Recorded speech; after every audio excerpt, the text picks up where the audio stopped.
Hello and welcome to This Day in Esoteric Political History from Radiotopia. My name is Jody Avirgan.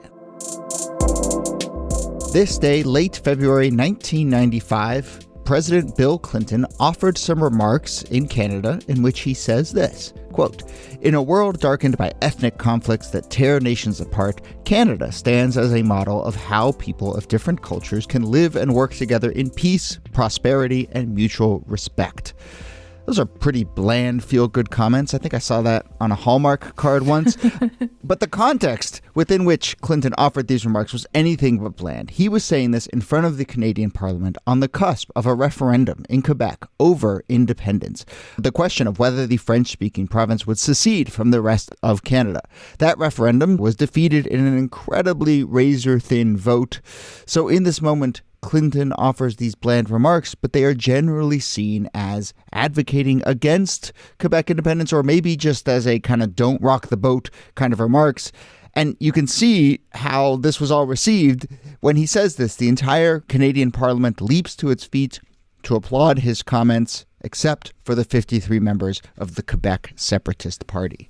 So let's go to 1995, the fight in Quebec, and, you know, for our purposes, why Clinton is sticking his nose into all of this, or trying not to, or whatever it is. But here to discuss, as always, Nicole Hemmer of Vanderbilt and Kellie Carter-Jackson of Wellesley. Hello there. Bonjour, Jody. Ah, there it is. I don't know how you say "hey" there in French. Right. Well, and Quebecois French. I'm not even going to try it. It's I know. It's such a fascinating accent. We've gotten a few emails about this specific moment, and then the independence movement in general. And I think we will return to it at some point. But I was looking at some of the emails, and not to put too fine a point on it, but some of the emails are from like Marc Andre, and like it's like, yeah, it's okay. I believe that you are from that part of the world. So thank you for those notes, Jean-Pierre. Exactly. And look, I will say, actually, like I did cast about to be like, is there a Canadian equivalent of our show that could come on and do this? And I will say, like, we're talking here about a separatist movement in a different country. It's incredibly fraught politically, ethnically, so forth. So, we're going to do what we can, and we're going to particularly talk about the Clinton side of it. But I think there's lots more to pull out here. But I just wanted to acknowledge that from the beginning for all our Canadian listeners. But let's go to that kind of like blandness of his remarks, because as I said, Canada stands as a model of how different people of different cultures can live and work together in peace. Sounds like the kind of thing you would say if you just kind of like if you were Miss America, or copy and pasted a speech that you'd given in Bolivia the week before or whatever. But or a speech you would give if you were unaware right. of political tension. But you don't get the feeling that Clinton is unaware of what he's doing. But nevertheless, he decides to say these words instead of other more pointed ones. Why do we think that? Well, I mean, I think first of all that this is diplomat language, right? That there's so much happening under the surface that unless you're keyed into the behind the scenes conversations and negotiations and meetings, you don't necessarily hear the full frontal force of it. But also, this had been a negotiation going on inside the Clinton administration about how to respond to this, because Canada is not only a neighbor of the United States and a country with which the U.S. has very close trade relations. But just a few years earlier, the Clinton administration had signed into law the North America Free Trade Agreement, and that had created this free trade zone with Mexico and Canada. And what would that mean if Quebec became its own independent nation? Would it be part of NAFTA? What would trade relations look like? Would the U.S. recognize it as an independent nation? There was so much to decide behind the scenes, and it is so much easier for them just to stay together for the United States. Yeah. And it was so much, I think, for him to just not come even close to talking about these issues, even in a very sort of casual, almost flippant way, like the response of, the audience erupting with applause. And it just, if you're an outside looking in, you wonder, like, why is that such a big moment? But it is, especially considering that he didn't give this months before the right. Vote. This is just days before. But I mean, it is like diplomatic language in every sense of the word, which is, it is both very bland, but also very, very carefully constructed. And I think everyone kind of knows exactly what he's saying or not saying there, right? And, as I said, in real time, people recognize what he's doing, and the separatists sit on their hands. And then a few days later, he meets with the leader of the Quebec separatist movement, who kind of is very clear, like, I didn't like that. He says he has the right to say what he said. There is nothing in the diplomatic code that obliges me, though, to stand for something I didn't like to hear. It did not give me any enthusiasm. So, I think the separatist movement is very clear. The leader of the separatist movement, Lucien Bouchard, I'm sure I botched that, but was very clear about how they viewed that. But you can see the balance in that visit because you have those very carefully considered words, but also Clinton is the first to meet with a separatist leader. So there's also an acknowledgement that, we're not just dismissing the fact that there are conflicts here, and we recognize that self-determination is important. And so it's a very careful, but also, if he had come out and said something much harsher than what he said, he could have easily triggered a backlash against like the U.S. meddling in Canadian affairs that could have, gone the other way. Yeah. Yeah.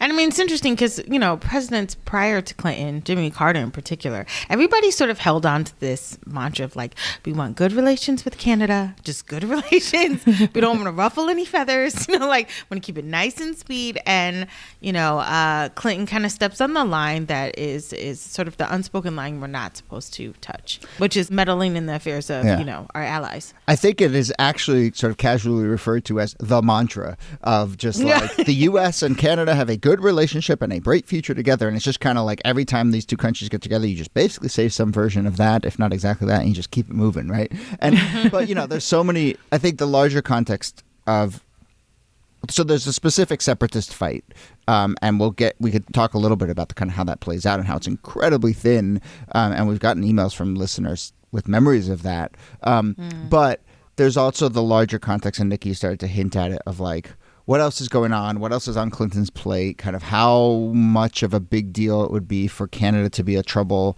spot in this moment. And it's an interesting inversion of the relationship, to some extent, which is, I think that, often it is Canada that is a little worried about instability in the U.S. and how that will bleed over. And I think famously, Pierre Trudeau, who was Prime Minister of Canada in like the 60s or 70s, had this line about how us living next to you is like sleeping next to an elephant. No matter how friendly and even-tempered you are, at any moment you could wake up and start stomping around and we're in big trouble. It's something like that. Not wrong. But I think they're like sleeping with an elephant is like a famous line in U.S. Canadian politics. But like that's Canada kind of being a little worried about instability down here, and this sort of reverses that dynamic in an interesting way.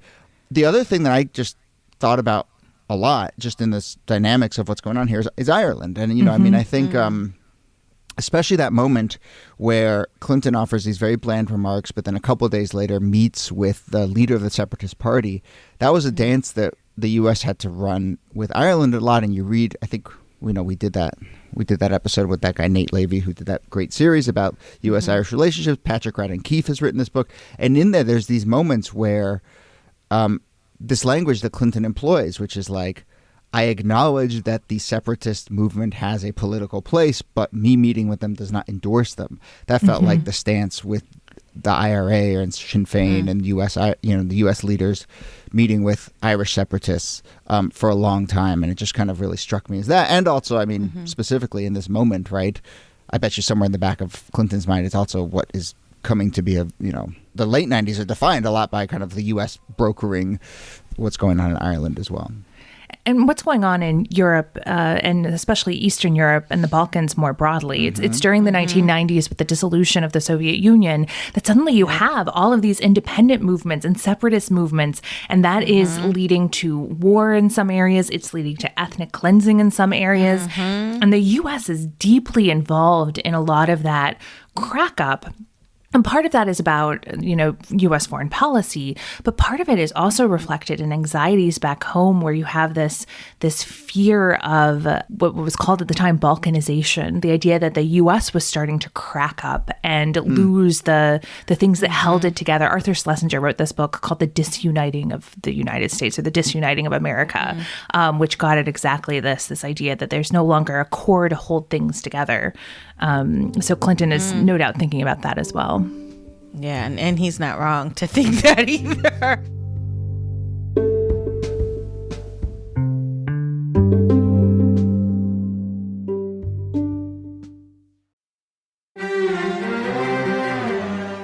used to hearing my voice on the world, bringing you interviews from around the globe. And you hear me reporting environment and climate news. I'm Carolyn Beeler. And I'm Marco Werman. We're now with you hosting The World Together. More global journalism with a fresh new sound. Listen to The World on your local public radio station and wherever you find your podcasts.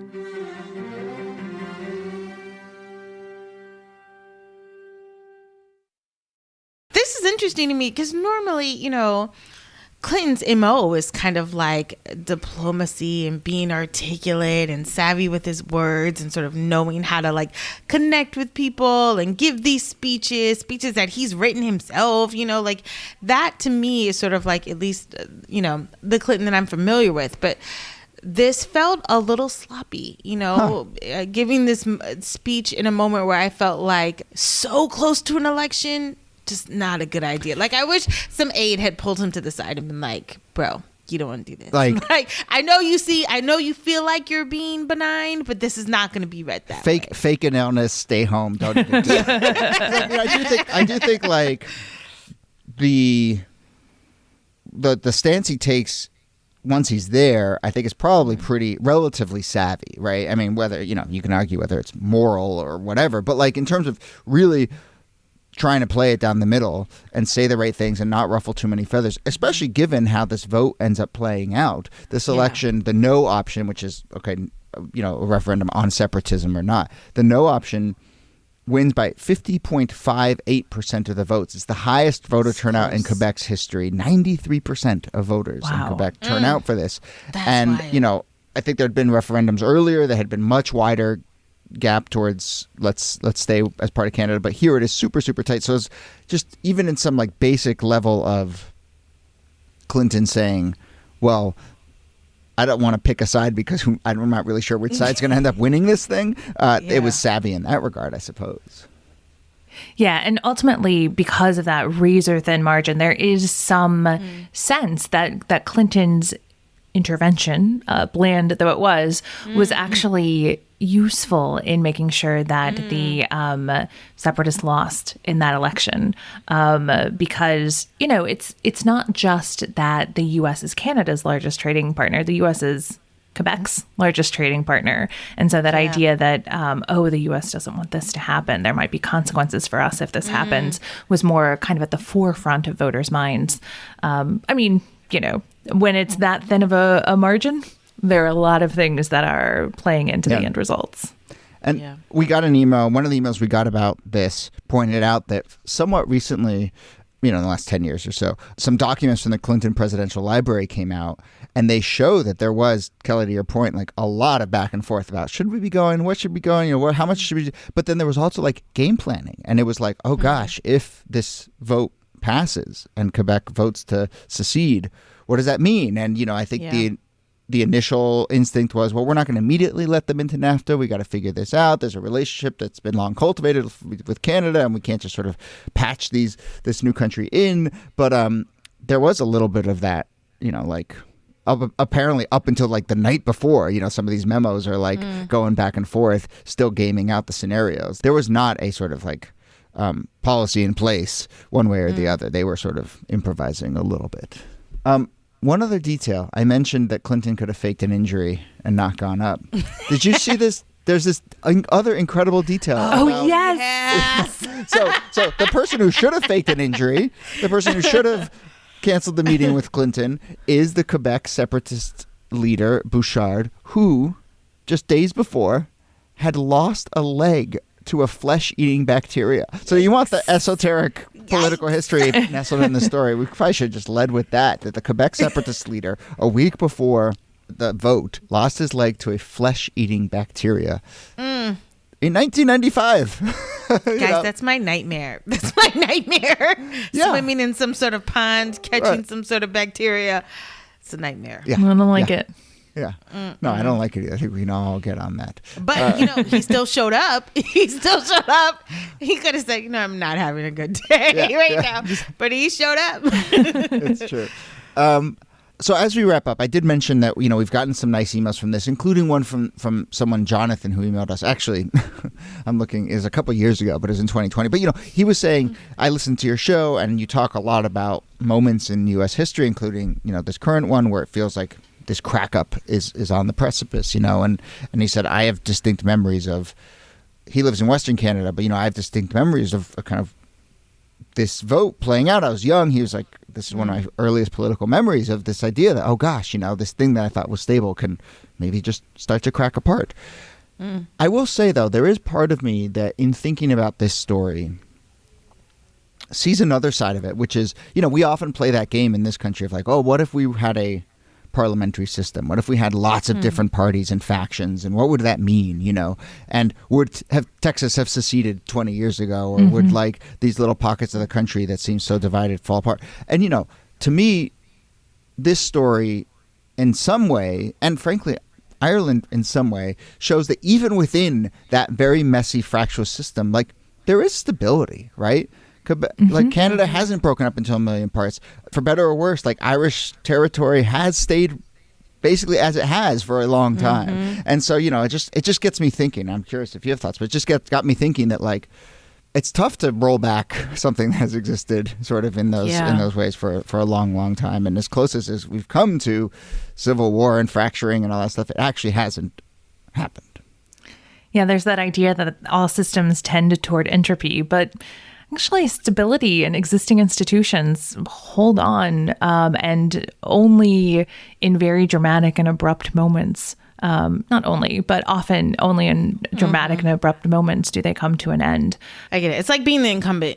You know what I mean? Like people are just like more comfortable with the status quo than they are with change.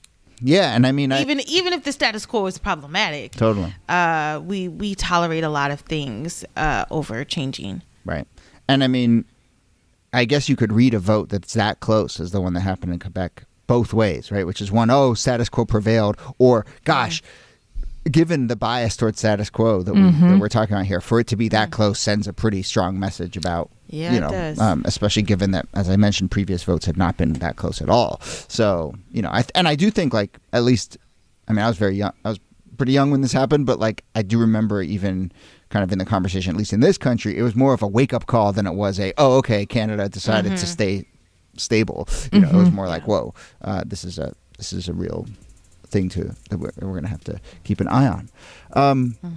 All right. Well, look, I hope we did this justice, and as I said, there's all sorts of other threads here. We have gotten other emails about Quebecois independence, including, kind of going back into the 60s and 70s and so forth. So we will return to it, and maybe we'll find our Canadian counterparts to do that. But for now, that's the end of the episode. Nicole Hemmer, thanks to you as always. Merci, Jody. Kellie Carter-Jackson, thanks to you. Is it mon plaisir? You're the one that lived in Paris for a whole summer. True. I know, I think so. I'm going to go with it. Okay, great.